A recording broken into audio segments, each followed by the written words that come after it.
Hello नमस्कार जय हिंद साथियों। स्वागत है सभी साथियों का एक बार फिर आपके अपने ही यूट्यूब चैनल राजस्थान जी के क्यूज 18 में। आज हम बात करने वाले हैं राजस्थान के भूगोल में बुक रिवीजन में। आज का हमारा टॉपिक होने वाला है राजस्थान में मिट्टियाँ। इसके पहले हम भूगोल की बुक के 3 टॉपिक करा चुके हैं। आज का हमारा चौथा टॉपिक होने वाला है जिसमें पढ़ेंगे हम राजस्थान में मिट्टियों के बारे में। किस किस क्षेत्र में किस प्रकार की मिट्टियाँ पाई जाती है उसके बारे में आज की क्लास में हम चर्चा करने वाले हैं। अगर चैनल पर नए हो तो चैनल को सब्सक्राइब करें और अपने दोस्तों के साथ क्लास को शेयर करें। आने वाली सभी प्रतियोगी परीक्षा में आपके लिए क्लासें बहुत महत्वपूर्ण होने वाली है। रोहित सर की जो ब्रह्मास्त्र बुकें हैं उनको आप मार्केट से खरीद भी सकते हैं, बहुत अच्छे शॉर्ट नोट्स हैं। तो क्लास को करते हैं स्टार्ट। राजस्थान में मिट्टियों के बारे में बात करेंगे। मृदा शब्द लैटिन भाषा के सोलम शब्द से बना है। मृदा शब्द लैटिन भाषा के सोलम शब्द से बना है जिसका अर्थ है फर्श। मृदा का अर्थ होता है फर्श। मिट्टियों का अध्ययन मृदा विज्ञान कहलाता है। मृदा का वर्गीकरण, वैज्ञानिक वर्गीकरण, भौगोलिक वर्गीकरण व कृषि विभाग का वर्गीकरण है। पहला है वैज्ञानिक नवीन वर्गीकरण। अमेरिका के वैज्ञानिकों के आधार पर राजस्थान की मिट्टियों को 5 भागों में बांटा गया है। पहली है एंटीसोल्स, राजस्थान के पश्चिमी भाग में स्थित जिलों में पाई जाती है। सर्वाधिक क्षेत्र में विस्तृत है। इसके 2 उपमृदा कण हैं, सोमेंट्स व फ्लुएंट्स। इसके बाद है एरिडीसोल्स, अर्धशुष्क जलवायु प्रदेश में पाई जाती है। एरिडीसोल्स कहाँ पाई जाती है? अर्धशुष्क जलवायु प्रदेश में पाई जाती है, जिसमें जिले हैं जोधपुर, पाली, जालोर, नागौर, डिडवाना, कुचामन, चूरू, सीकर व झुंझुनू जिले आते हैं। इसका मृदा उपकण ऑर्थिड है जिसके अंतर्गत केम्बो ऑर्थिडस, कैल्सी ऑर्थिडस, सेलो ऑर्थिडस राजस्थान में पाए जाते हैं। इंसेप्टिसोल्स उप आर्द्र जलवायु में पाई जाती है। इंसेप्टिसोल्स कहाँ पाई जाती है? उप आर्द्र जलवायु में पाई जाती है।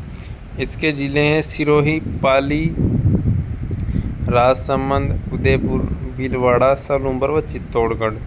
मृदा उपकरण उस्ट्रोक्रेप्टस हैं। इसके बाद है अल्पीसोल्स यानी जलोढ़ मिट्टी, आर्द्र जलवायु प्रदेशों में मिलती है। ये अलवर, खेड़तल, तिजारा, जयपुर, दौसा, डीग, कोटपुतली, बरोड़, भरतपुर, करौली, टोंक, सवाई माधोपुर व धौलपुर में मिलती है। मृदा उपकरण है हेप्लुस्टाल्फस। वर्टिसोल यानी काली मिट्टी, राजस्थान के दक्षिणी पूर्वी भाग हाड़ौती पठार में मिलती है। आर्द्र व अति आर्द्र जलवायु प्रदेश में मिलती है। कोटा, बूंदी, बारां, झालावाड़ ये चारों जिले हाड़ौती का क्षेत्र है। उसके अलावा डूंगरपुर व बांसवाड़ा में मिलती है। मृदा उपकरण पेल्यूस्टेटस व कोमास्टेटस। इसके बाद आते हैं अब भौगोलिक वर्गीकरण। पहला है रेतीली बलुई मिट्टी, मरुस्थलीय मृदा, राजस्थान के पश्चिमी भाग में पाई जाती है। राज्य में सबसे अधिक भूभाग पर पाई जाने वाली मिट्टी है, लगभग 2/3 भाग पर होती है। तार मरुस्थल में ग्रेनाइट और बलुआ पत्थर से बलुई मिट्टी का निर्माण हुआ है। कैल्शियम फास्फेट की अधिकता व नाइट्रोजन की कमी होती है। मोटे कण वाली मिट्टी जो पहले नदियों द्वारा लाई गई थी अब अनुपजाऊ है व इसमें लवणता अधिक है। यह मृदा पवनों द्वारा विस्थापित होती रहती है। मिट्टी के कण मोटे मोटे होते हैं इसलिए जलधारण नमी की क्षमता कम होती है। इसके जिले हैं जैसलमेर, बाड़मेर, बालोतरा, बीकानेर, जोधपुर, फलोदी, नागौर, चूरू, सीकर व झुंझुनू। रेतीली मिट्टी मुख्यतः 3 प्रकार की होती है। रेतीली मिट्टी 3 प्रकार की होती है। पहली है लाल रेतीली मिट्टी। इसके जिले हैं जोधपुर, पाली, जालोर, चूरू व झुंझुनू जिलों में पाई जाती है। पानी हो तो यह मिट्टी कृषि के लिए बढ़िया है। इसके बाद एक खारी मिट्टी, लवण होते हैं, खेती नहीं कर सकते। इसके जिले हैं जैसलमेर, बाड़मेर व नागौर। पीली भूरी रेतीली मिट्टी, यह नागौर पाली जिले में पाई जाती है। बुरी रेतीली बलुई मिट्टी, जिसे सिरोज मिट्टी भी कहा जाता है। इसके जिले हैं नागौर, पाली, अजमेर व जयपुर। नाइट्रेट की उपस्थिति के कारण उर्वरा शक्ति बढ़ जाती है। इसे एक धूसर मरुस्थलीय मिट्टी भी कहते हैं। इसके बाद है बुरी मिट्टी, बनास बेसिन में पाई जाती है। यह भीलवाड़ा, बूंदी, टोंक, सवाई माधोपुर, करौली व अजमेर जिलों में पाई जाती है। इसके बाद है लाल पीली मिट्टी। इसका लाल रंग लो ऑक्साइड की उपस्थिति के कारण होता है, लेकिन जल में पीली दिखती है। उपजाऊ तत्वों जैसे नाइट्रोजन, कैल्शियम की कमी होती है। इसका निर्माण ग्रेनाइट, नीस, शिस्ट चट्टानों के टूटने से होता है। मूंगफली, कपास, मक्का के लिए उपयुक्त मिट्टी है। जिले सवाई माधोपुर, सिरोही, भीलवाड़ा व अजमेर हैं। जलोढ़, दोमट व कचारी मिट्टी। मिट्टी का रंग लाल व भूरा है। सर्वाधिक उपजाऊ मिट्टी है। अगर हमारी क्लास अच्छी लगती है तो कमेंट में रेड हार्ट भेज सकते हैं, उससे हमें मोटिवेशन मिलता रहेगा। नदियों द्वारा बहकर लाई गई मिट्टी है। इसमें गेहूं, सरसों, कपास व तंबाकू की खेती होती है। इसमें चूना, पोटास, फॉस्फोरस व लोह तत्व की अधिकता तथा नाइट्रोजन की कमी है। राजस्थान के पूर्वी मैदान भागों में मिलती है। उत्तरी पूर्वी जिलों जो कि जयपुर, अलवर, खेड़तल, तिजारा, कोटपुतली, बरौड़, दौसा, टोंक, सवाई माधोपुर, करौली, धौलपुर, भरतपुर, गंगानगर, हनुमानगढ़ में मिलती है।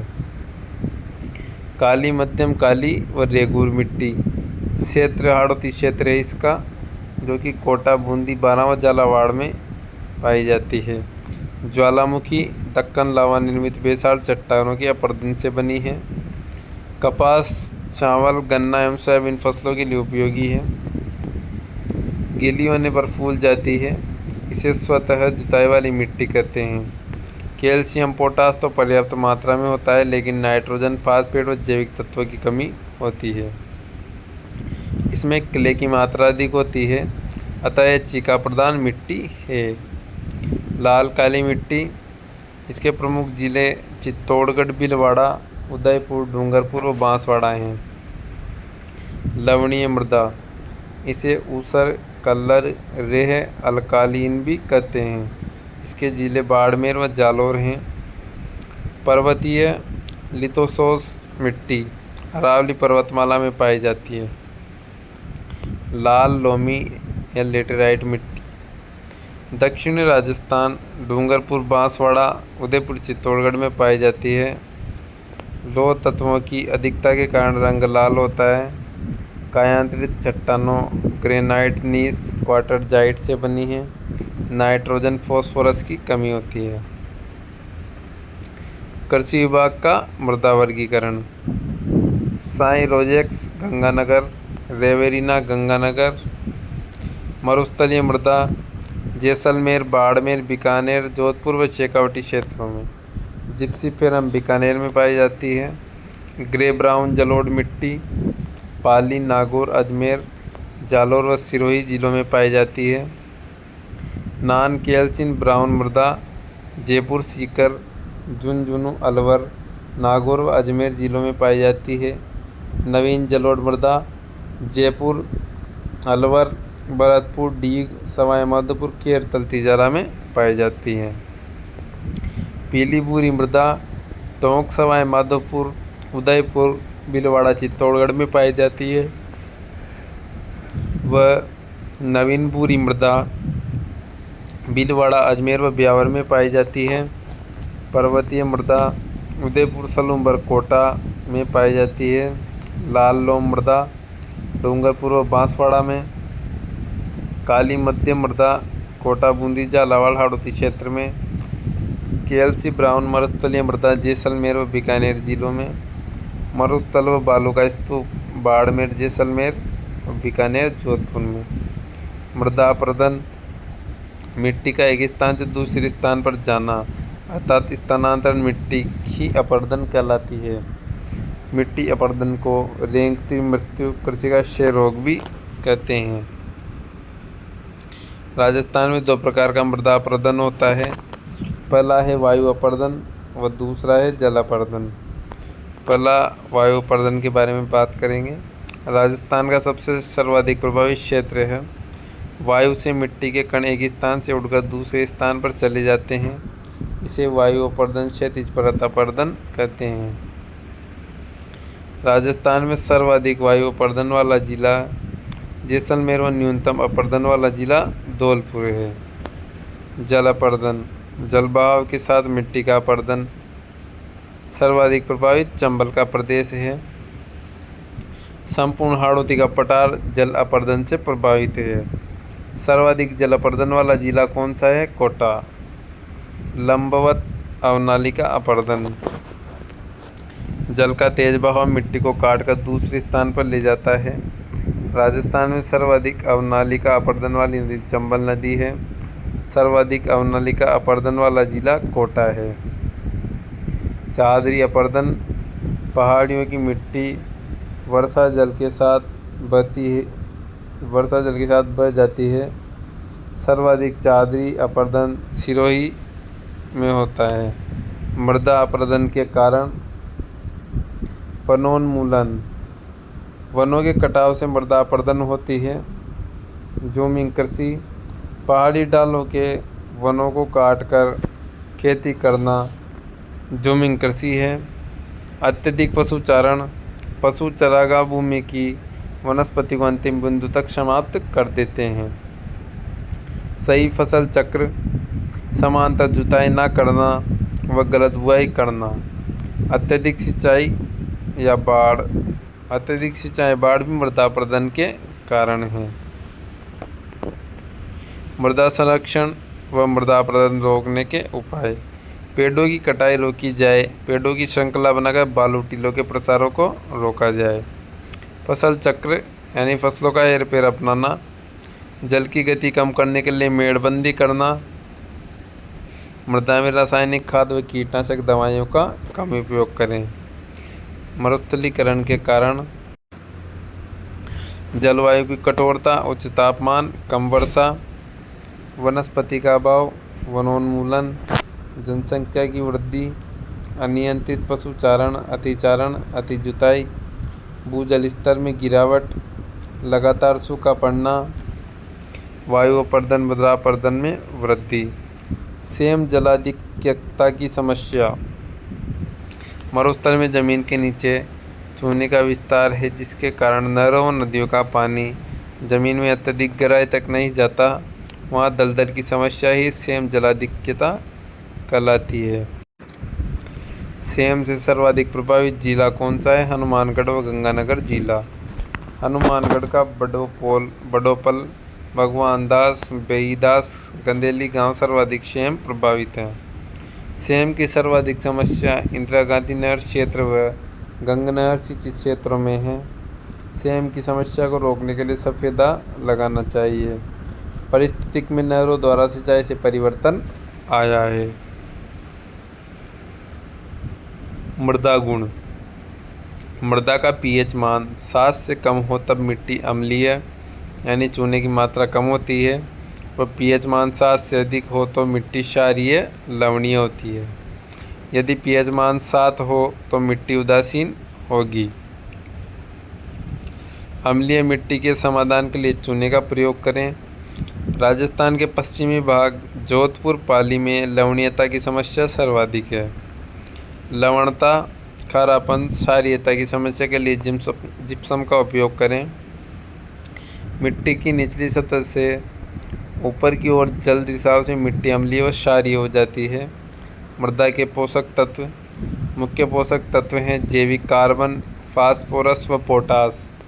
द्वितीय व सूक्ष्म पोषक तत्व सल्फर, जस्ता, लोहा, तांबा, मैंगनीज व बोरोन। मृदा के मुख्य घटक खनिज कण, हुमस यानी जैविक खाद, जल तथा वायु हैं। राजस्थान बंजर भूमि एवं चारागाह विकास बोर्ड। राजस्थान की बंजर भूमि और चारागाहों को विकसित करने के लिए 22 दिसंबर 2016 को राजस्थान में बंजर भूमि एवं चारागाह विकास बोर्ड के नाम से पुनर्गठन किया गया। यह ग्रामीण विकास एवं पंचायती राज विभाग द्वारा क्रियान्वयन है। महत्वपूर्ण शब्दावली: हकत बकत सिंचाई कृषि के लिए उपयुक्त भूमि। खसरा भूमि का क्षेत्र जिसमें गांव का नक्शा एवं सारी जमीन का ब्यौरा होता है। बंजर भूमि बेकार भूमि जिसमें कृषि ना हो। राजस्थान में सर्वाधिक बेकार भूमि कहाँ है? जैसलमेर, राजसमंद व बीकानेर में। पड़ती भूमि भूमि का उपजाऊपन बढ़ाने के लिए किसानों द्वारा 1-2 वर्ष के लिए खाली छोड़ी गई भूमि पड़ती भूमि होती है। तो यह थी साथियों आज की हमारी राजस्थान ज्योग्राफी में राजस्थान में मिट्टियाँ टॉपिक वाली क्लास। एक और नई क्लास में बहुत जल्द मिलेंगे। अगर क्लास अच्छी लगी हो तो लाइक करें, दोस्तों के साथ शेयर करें, चैनल को सब्सक्राइब करें। सभी साथियों का क्लास में जुड़ने के लिए धन्यवाद। जय श्री राम।